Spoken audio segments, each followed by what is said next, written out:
And then ito yung comfort room natin mga bossing. So bali isa naman ang design niyan, pare-parehas. Ayan, so bali lilinisin lang din niya, punas.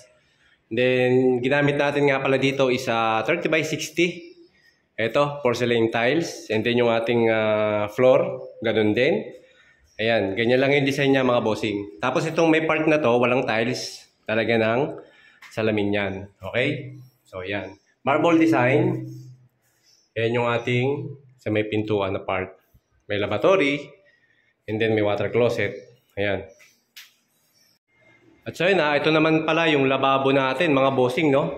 So, ayan yung lababo natin. Ay ginamit natin sa backsplash niya is 60 by 120. And then yung floor niya at yung ating fascia is 60 by 60. 60 by 120 yung sa walling natin. Ayan. So, bali yan yung finish natin. Then yung ating sink.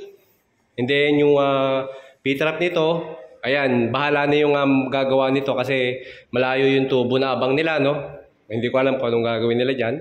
Then yung mga hagdan natin, okay na rin yung mga hagdanan natin mga boss. So bali, every unit naman natin, pare-pareho, puro ganyan. So medyo madumi lang. Kasi medyo dumihin to, tsaka may marami pang umaakit. Yan o, medyo madumi pa yung hagdanan natin. And then dito, ayan, so kita nyo itong unit na to, katatapos lang mag-grout. Medyo madilim na mga boss, inabot na kami ng dilim. Ayan o. Ayan, kagagrout lang natin.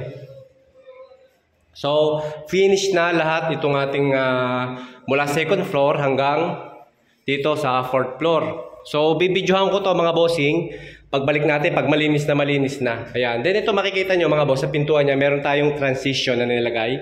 May granite slab tayo dyan na hinarang natin. Request ni client natin, lagyan ng ganyan. So, para yung dumi, purpose niya, hindi lumabas dito. Galing sa mga unit, yan, hindi lalabas. Yan. Then, ito mga gamit pala natin, misin natin lahat yan, and then we were going home na. English yun, mga boss.